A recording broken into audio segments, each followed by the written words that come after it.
بسم اللہ الرحمن الرحیم۔ حضرت ابو ذر رضی اللہ عنہ روایت کرتے ہیں کہ نبی صلی اللہ علیہ وآلہ وسلم کے مؤذن بلال نے ظہر کی اذان دی تو آپ صلی اللہ علیہ وآلہ وسلم نے فرمایا کہ ٹھنڈا کر، یا یہ فرمایا کہ انتظار کر، اور فرمایا کہ گرمی کی تیزی جہنم کی آگ کی بھاپ سے ہے، اس لیے جب گرمی سخت ہو جائے تو نماز ٹھنڈے وقت میں پڑھا کرو۔ پھر ظہر کی اذان اس وقت کہی گئی جب ہم نے ٹیلوں کے سائے دیکھ لیے۔ صحیح بخاری حدیث نمبر 535۔ حضرت انس بن مالک رضی اللہ عنہ نے خبر دی کہ جب سورج ڈھلا تو نبی صلی اللہ علیہ وآلہ وسلم حجرے سے باہر تشریف لائے اور ظہر کی نماز پڑھائی، پھر ممبر پر تشریف لائے اور قیامت کا ذکر فرمایا، اور آپ صلی اللہ علیہ وآلہ وسلم نے فرمایا کہ قیامت میں بڑے عظیم امور پیش آئیں گے۔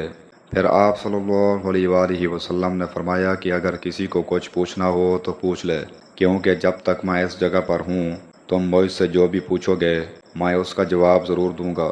لوگ بہت زیادہ رونے لگے۔ آپ صلی اللہ علیہ وآلہ وسلم برابر فرماتے جاتے تھے کہ جو کچھ پوچھنا ہو پوچھو۔ عبداللہ بن حذافہ سہمی کھڑے ہوئے اور دریافت کیا کہ حضور صلی اللہ علیہ وآلہ وسلم میرے باپ کون ہیں؟ آپ صلی اللہ علیہ وآلہ وسلم نے فرمایا کہ تمہارے باپ حذافہ تھے۔ آپ اب بھی برابر فرما رہے تھے کہ پوچھو کیا پوچھتے ہو۔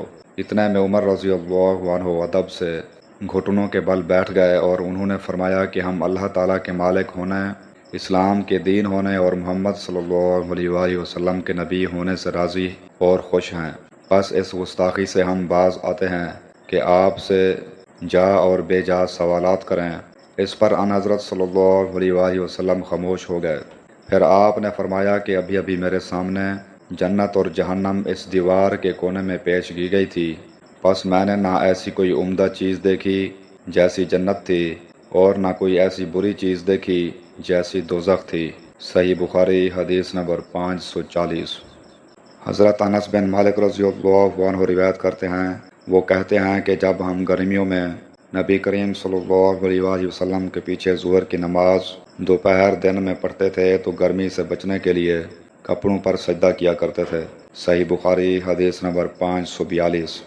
حضرت ابو ہریرہ رضی اللہ عنہ سے روایت ہے کہ دوزخ نے اپنے رب سے شکایت کی کہ اے میرے رب، آگ کی شدت کی وجہ سے میرے بعض حصے نے بعض حصے کو کھا لیا ہے۔ اس پر اللہ تعالیٰ نے اسے 2 سانس لینے کی اجازت دی، ایک سانس جاڑے میں اور ایک سانس گرمی میں۔ اب انتہائی سخت گرمی اور سخت سردی جو تم لوگ محسوس کرتے ہو وہ اسی سے پیدا ہوتی ہے۔ صحیح بخاری حدیث نمبر 537۔